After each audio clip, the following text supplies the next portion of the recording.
dear beloved, Boss Mike, Cervera.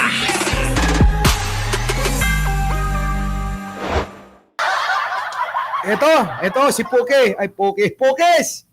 Ah, Submit ako ng counter affidavit. So, ayan na mga kababayan ko.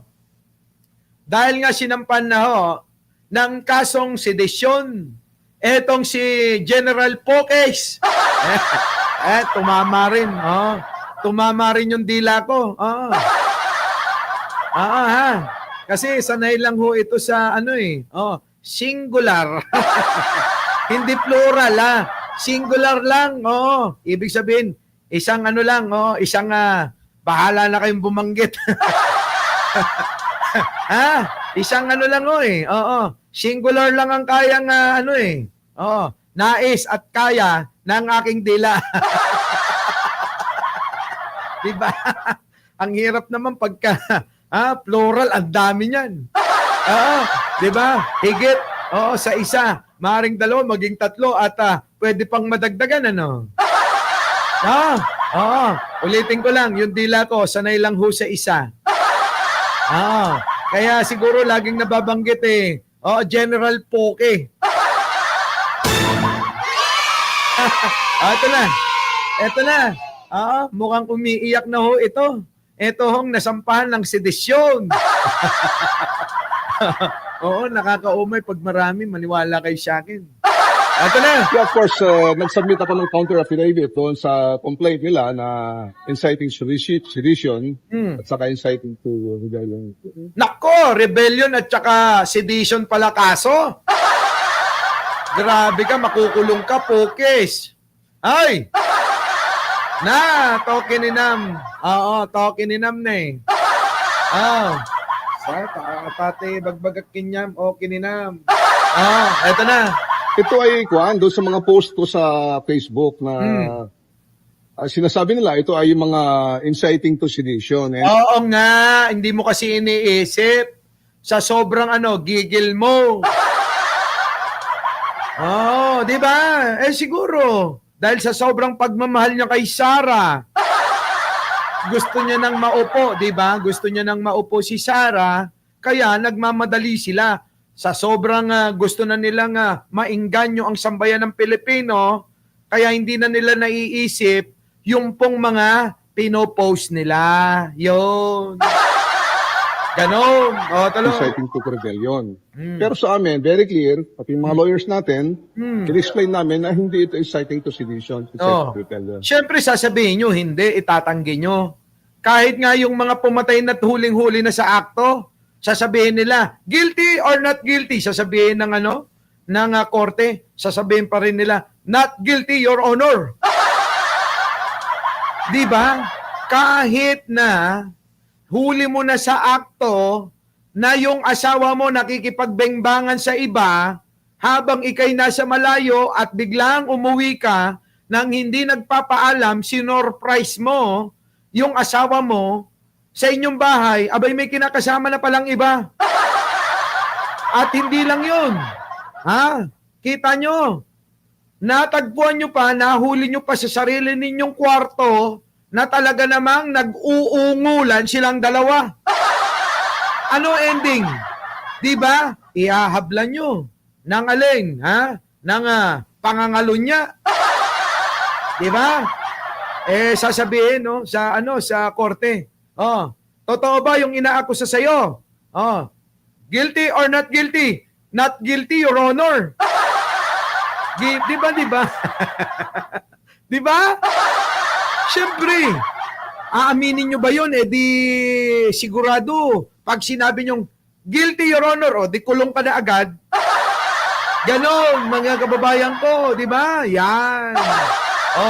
Wala akong pinagkaiba rito kay Poke. Walang pinagkaiba kay Pokes. Sinagot namin lahat yun. Ano po yung next step natin? Kailan po yung susunod na hearing, sir? Wala pa silang sinabi kung kailan, pero kami naman ay nakahanda sa ng decision of korte. Sasagutin namin na maayos to. Eto ho kasi mga kababayan yung yung mga nagpaplano ng distab at di umano mga nagpaplano ng military junta, gano'n. Di ba nga na issue rin dyan si Magalong na di umano daw gusto si Magalong ang magiging pinuno at magiging leader at ura-urada nag-resign sa ICI. Tapos ngayon nag-resign, nandoon pa rin, sinisiksik yung sarili. Nakuha nyo? Yung po yun, sila-sila po yan. Mga kababayan ko, etong si General Poke, General Poke, mga kababayan ko, wala na ho. Ang gagawin lang ho nito, magpalusot ng magpalusot. Kung ako sa iyo, General Poke, gawin mo yung ginawa ni Chis Escudero sa panaginip ko. Ganon. Ito na. Nayon sa batas lahat. And naninindigan pa rin po kayo sa inyong mga posts sa social media. Totoo yan. Tuloy-tuloy pa rin kami sa post sa social media. Pinapaliwanag namin, pinapahiwatig namin ang damdamin natin at saka ng taong bayan. At tuloy-tuloy po rin po tayo sa ating ginagawang panagutin ang ating mga congressmen, yung mga... Tokininam! Wag niyo daw kalimutan mag-like. Panagutin, gusto niyong pababain si Manong Bongbong. Tama? Ang gusto nila ay pababain si Manong Bongbong. Tama, mali. Yun naman Laila Collins, ha? gobyerno, mga nakaw, lalong-lalo na yung mga milyon at trilyon na. Dapat may balik at makasuhan sila. Di sampan nyo ng kaso. Simple lang naman yan ang problema, hindi nyo maringgan nitong mga ito nakatulig sa si Saldico Hindi nyo ba napapansin? Ang kampo ni Sara, ang kampo ng kulto ni Duterte, ay hindi ho nila tinutulig sana itong si Saldico. Bagkos, sila ay gusto ng gawing bayani Tama, mali. Di ba? Kung talagang etong mga ito ay seryoso at ang adhikain ay mapanagot ang mga mastermind at mga magnanakaw sa gobyerno, abay wala kayong sisinuhin kahit sino. Kahit si Saldico pa. Pero bakit ngayon parang hindi namin marinig sa inyong mga bibig yung ngalang Saldico? Bakit? Para bang pinipili nyo na lang kung ano yung sasabihin ni Saldico?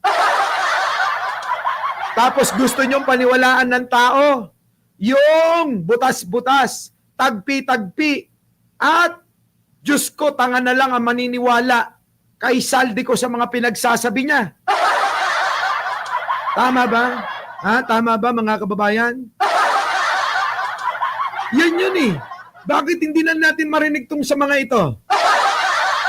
Kasi alam nyo na ang hangarin talaga ay hindi magpanagot ng mga magnanakaw sa gobyerno kung hindi ang nais ng kulto ni Duterte ay palitan lang ng higit pang magnanakaw ang kasalukuyan ng mga nakaupo sa gobyerno.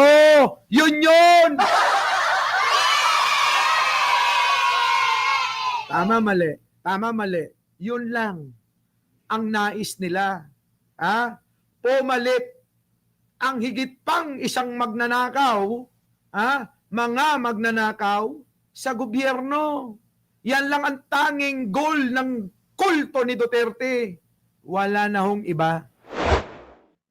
Our beloved Boss Mike.